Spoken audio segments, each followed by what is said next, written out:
My purpose here is not to throw more stones on the now disgraced Harvey Weinstein, who is already suffering the consequences of his alleged actions.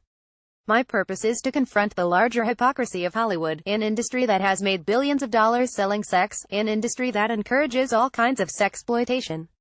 Let's put aside the question of whether media giants like NBC initially rejected the Weinstein exposé or whether actors like Matt Damon and Ben Affleck were insincere in their statements against him.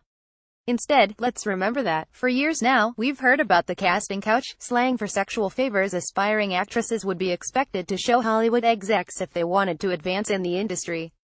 Just look at these headlines, with their dates May 31, 2011 casting couch nightmares. What does it take to make it in Hollywood?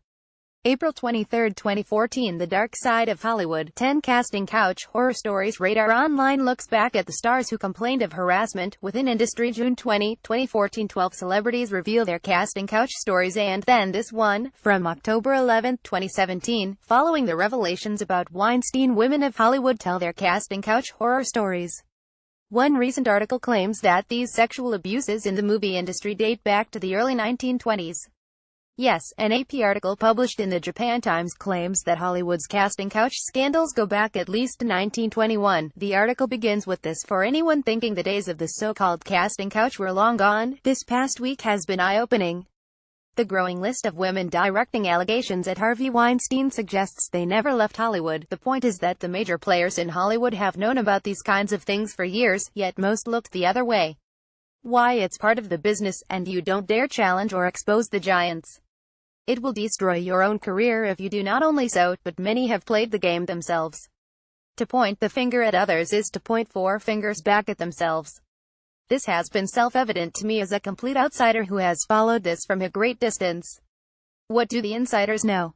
But it gets worse. Corey Feldman, who became famous as a child actor, has been shouting out for years now that pedophilia is Hollywood's biggest problem. A 2016 article in the Daily Mail starts with these bulleted points. Former child star Corey Feldman said that he was molested repeatedly by men who would pass him and other minors around. He said that when he was 15 he was being abused by a man who was actually employed by his own father at the management company he ran. Reveals that Corey Haim was raped when he was just 11 years old. Feldman says the abuse he and Haim suffered was widely known. Haim would struggle with drugs up until his death in 2010 at the age of 38. When asked why he wouldn't name names, he said, "Unfortunately, California, conveniently enough, has a statute of limitations that prevents that from happening. Because if I were to go and mention anybody's name, I would be the one that would be in legal problems, and I'm the one that would be sued." We should be talking to the district attorneys and the lawmakers in California, especially because this is where the entertainment industry is, and this is a place where adults have more direct and inappropriate connection with children than probably anywhere else in the world. I want to list the names of major Hollywood execs who have been accused of abusing underage boys in recent years, since these remain allegations at this point. But if Feldman and others are to be believed, these abusive practices are still rampant in Hollywood, the same Hollywood that is now condemning Harvey Weinstein with such righteous indignation. Shame on them for their hypocrisy. But there's more. Hollywood knows quite well that sex sells, as these representative quotes make clear.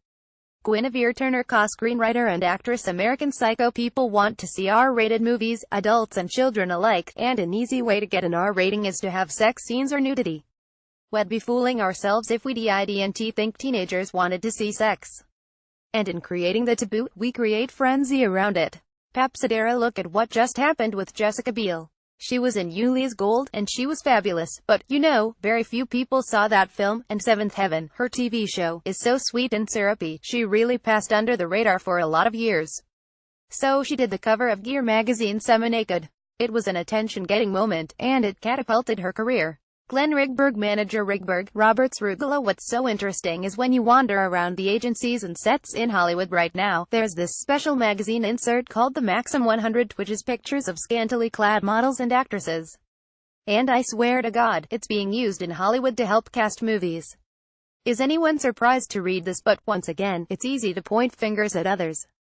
Perhaps the bigger question to ask is this: how many of us who shake our heads in disgust at Harvey Weinstein actually enjoy the sexploitation of the movie industry? Hollywood, to its lasting shame, is definitely selling sex and abusing people in the process.